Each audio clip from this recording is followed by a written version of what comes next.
Hey guys, Zomfox here, and it's time to do the last draft recap for the day in the Houston Roughnecks. We've done 4 teams today. We're going to do the last 4 tomorrow, January 9th.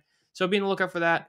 The Roughnecks are the first team that actually used all 20 selections that was available to them. So let's go over and see what they did. The first one is to look at Paul Adams, offensive tackle. Paul Adams was an all USFL tackle this past season for the Breakers. The Breakers' offensive line, while not nearly as good as the Generals' offensive line, was still a really solid unit overall. And the Roughnecks, you'll see, went after these two offensive lines. Paul Adams is one of the best linemen out there, so getting him is a huge add for a team that has a great running back in Mark Thompson. Solid add. And then we have another solid one in Isaiah Battle, offensive tackle for the New Jersey Generals. The Generals' offensive line, as I talked about in previous dispersal draft videos, were just insane. Number 1 in rushing yards per game and number 1 in least amount of sacks let up. So getting an offensive lineman who played for that is naturally a really solid one. Battle is a great tackle, so another solid add for the Roughnecks. Then we go to a couple of tight ends that they selected, both from the Generals and Braden Bowman. Overall, he was a very solid tight end. Naturally, the tight ends was, everybody was blown away with Sage Surratt and Jay Sternberger. But there was a couple other solid guys, and Bowman is one of them. Over 200 yards in the games he ended up playing, 1 receiving TD. Very solid guy, 120 yards after catch, only 19 receptions.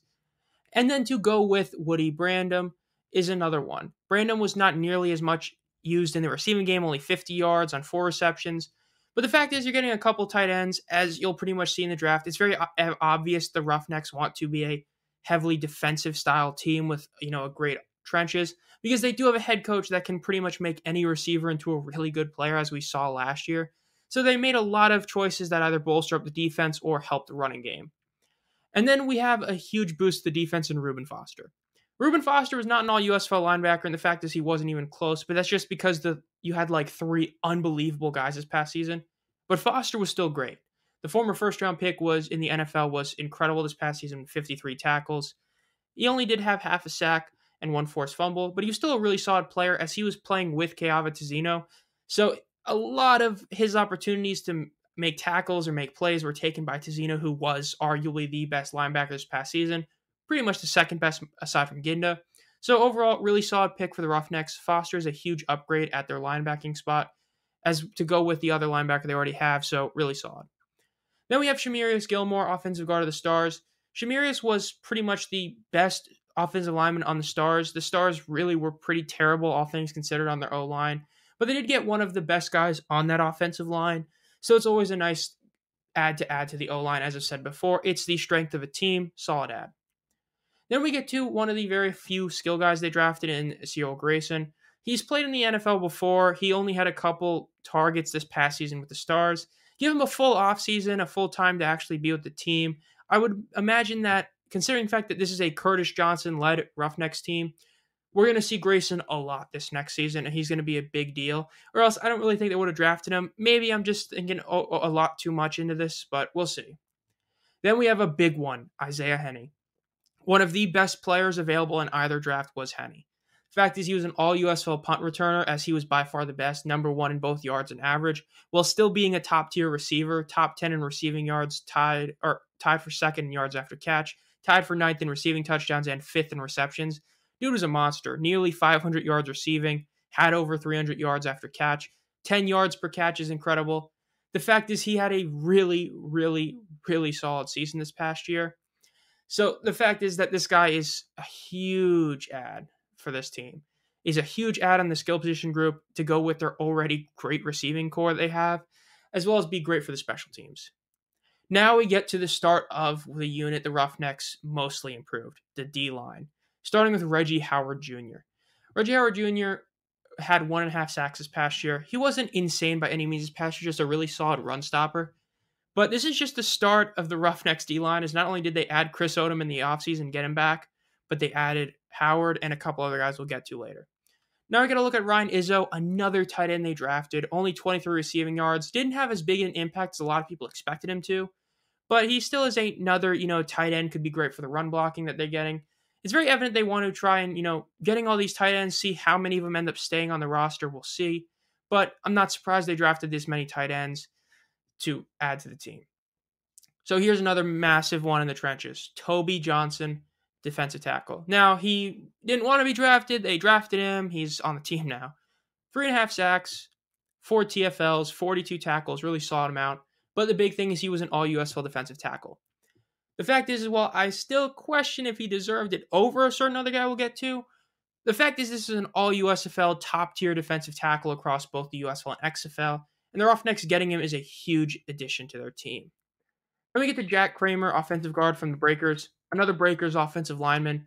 No reason not to get as many as you can from the Generals or Breakers, two teams that actually had a good offensive line that got cut.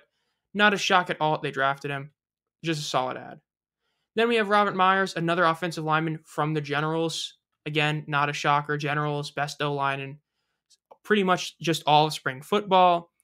Get guys that came from there. Can't really go wrong. How about Adam Rodriguez? Yeah, this is where it gets crazy. As you can see, what unit got really good? The Roughnecks D-line is really good. I alluded to it before, but the bottom line is right now, it's not even really an argument. The Roughnecks have the best defensive line in spring football because they added this guy. All USFL this year, insanely underrated back in 22. He had 6 sacks this year, which is a bit less, but he still had 6 TFLs. That was good enough for tied for 3rd in sacks and 8th in TFLs. 1 fumble and 1 pass defended as well. Dude was a monster. Another all USFL addition to their front is just incredible. How about another one? Olive Sangapolu. Oh man. I mean, you're getting another guy tied for 10th in sacks. Huge reason the Maulers defense was as good as it was this past season. 3 TFLs as well. You're getting another guy that's great on the defensive line. And the crazy part is, if they're just going to run a 4-man defensive line, he might not even start because they drafted Keontae Shad. I said it before and I'll say it again. Shad was the single most underrated player this past season in the USFL. This dude should have easily been all USFL. I truly say he was the best defensive tackle. Better than Johnson, better than Atkins. The fact that he didn't even make the top 50 players was insane to me. 7.5 sacks as a defensive tackle. That was 2nd in the league as a DT. 9 TFLs was good enough for 2nd as well, tied for 2nd. And he actually had the most sack yards with 60. So the fact is that this guy is a monster, and you're pairing him up with 2 other DTs that are great, and Adam Rodriguez, and Odom's back. It's just, oh man, it's just crazy. But now let's go to Gabriel Sewell Jr., linebacker. One of the biggest just kind of, just really underappreciated. It's hard to say exactly what to do with him. It's just the Stars linebacking core were all very similar in how they finished statistically, because none of them were really insane, but none of them were really bad.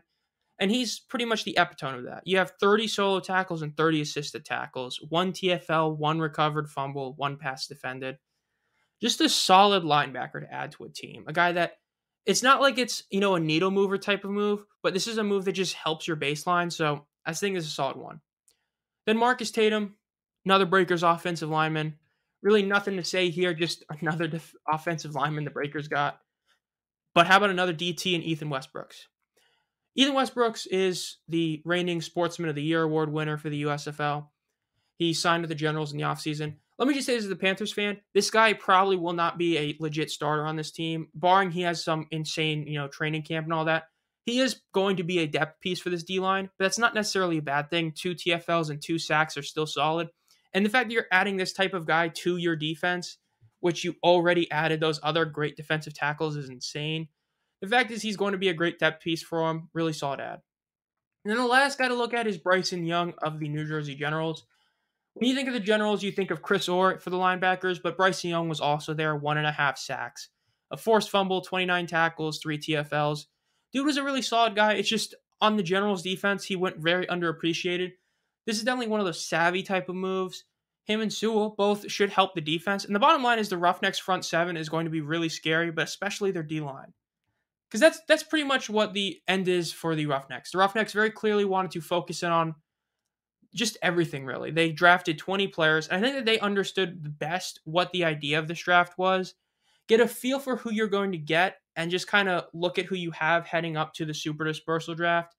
Or they pretty much viewed it as they'd rather get the guys they've seen play rather than get guys from the XFL teams they haven't necessarily played against in a bit. Whatever the reason is, I think the fact is the Roughnecks had one of the best drafts. I think the defenders, while they were sneaky good, the Roughnecks were just clearly on paper a great draft. insane defensive line and getting Isaiah Henney and putting Isaiah Henney on a Curtis Johnson team is going to be crazy. Even though initially I had my doubts about Johnson, the fact is, as I've said, he makes receivers really good. So putting Henney with him, oh, that's going to be crazy. Overall, I think the Roughnecks had a great draft. That'll do it for the first day of the draft recaps.